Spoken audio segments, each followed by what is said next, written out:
dough, stretch the dough, stretch the dough. Okay, stretch the dough, stretch the dough, stretch the dough, stretch the dough. Second step natin ay spread the pizza sauce. Okay, kids, halo ate, spread the pizza sauce. Ikaw si Kuya. Ayan. So, after natin mag-stretch the dough, spread the pizza sauce, sprinkle the cheese. So, kailangan natin sprinkle yung cheese.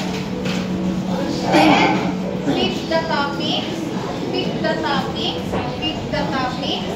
Pick the toppings. Wow, very good. So, first step 1 tayo. Step 1.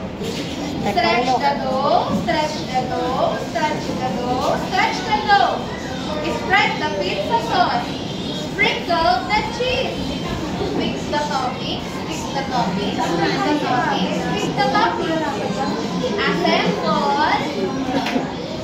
the toppings. Assemble the toppings. Wow, very good. And then the last one is oven time, oven time, oven time, oven time.